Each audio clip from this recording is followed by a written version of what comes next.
Hello, I'm Margot Pilatus. Welcome to Study English, Ielts preparation.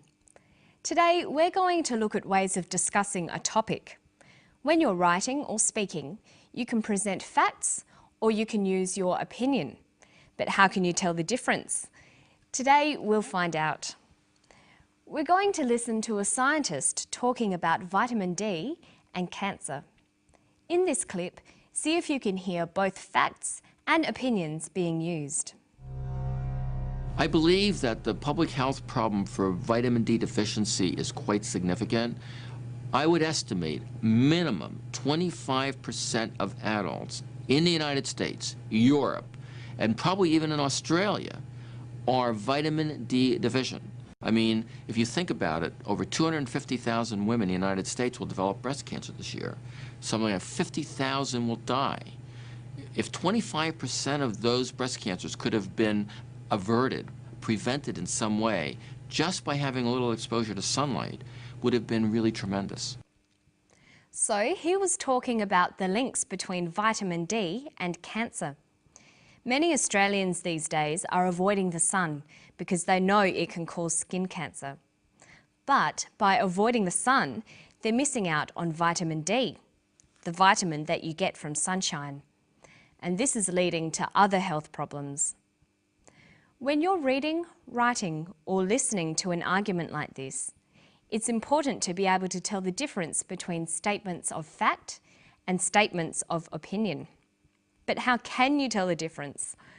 Well, there are a number of ways you can express your opinion. Today, we're going to look at two of these, using phrases that express an opinion and using modal verbs. First, let's look at some phrases. The key words to listen for when you're trying to decide whether someone is talking about facts or opinions are words like believe, think, argue, feel, opinion, or view. These vary from formal to informal.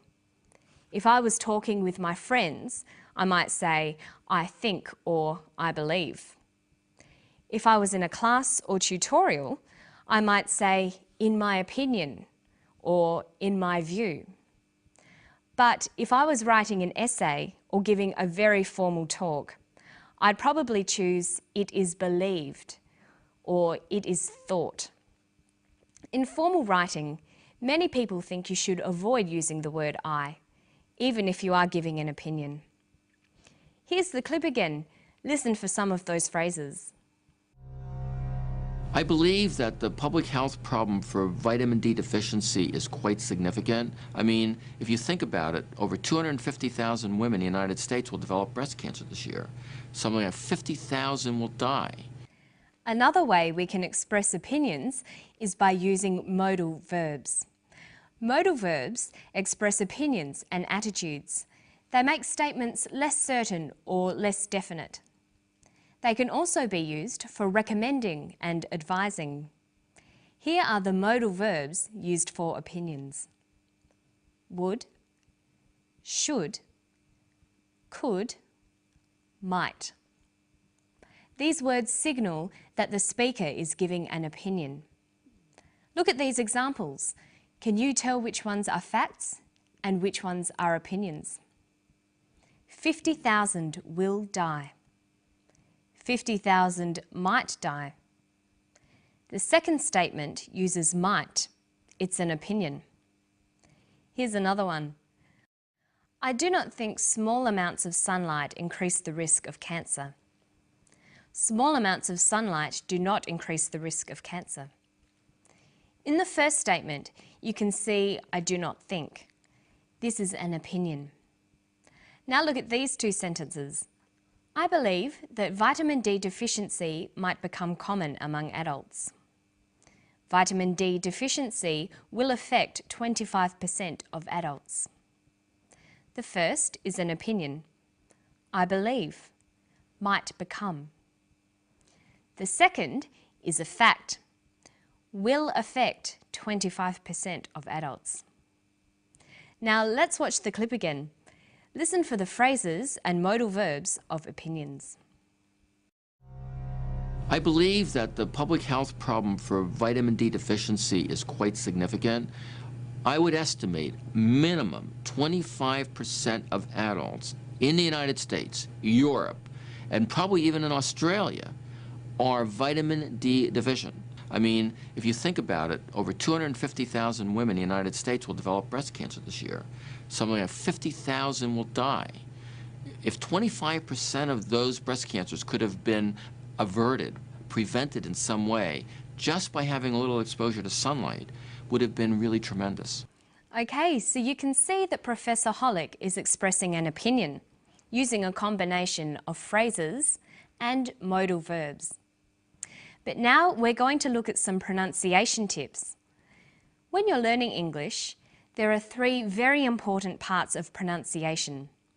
They are word stress, sentence rhythm, and intonation. Today we're going to look at the first two, how you can practice word stress and sentence rhythm together to improve your spoken English. Listen to this sentence closely for word and sentence stress.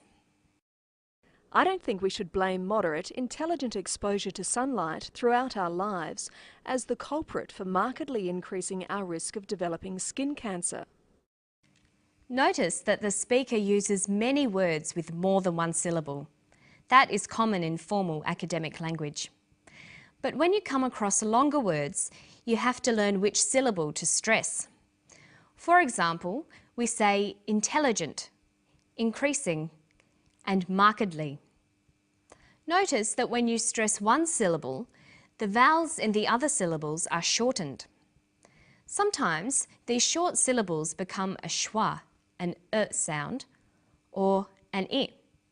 They're short, relaxed sounds. Listen to moderate, intelligent, exposure, culprit, markedly, developing, cancer.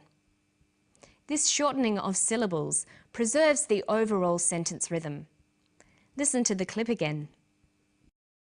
I don't think we should blame moderate, intelligent exposure to sunlight throughout our lives as the culprit for markedly increasing our risk of developing skin cancer.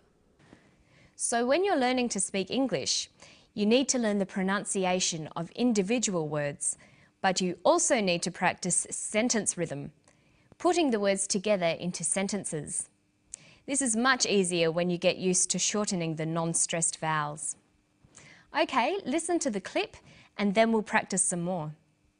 I mean, if you think about it, over 250,000 women in the United States will develop breast cancer this year. Something like 50,000 will die. If 25% of those breast cancers could have been averted, prevented in some way, just by having a little exposure to sunlight, would have been really tremendous. Okay, now you can try it. Listen to this sentence. It would have been tremendous to have averted or prevented significant vitamin D deficiency. Let's look at each of those words. We'll highlight which syllable is stressed. See if you can work out how to pronounce each word. Tremendous, averted, prevented, significant, vitamin, deficiency. Okay, now let's see what happens when we put these words back into a sentence. It would have been tremendous to have averted or prevented significant vitamin D deficiency. Making your spoken English sound natural takes a lot of practice. Don't forget to listen closely to vowel sounds and sentence stress, and remember to practice reading and writing in English every day. And that's all from me today. I'll see you next time on Study English. Bye.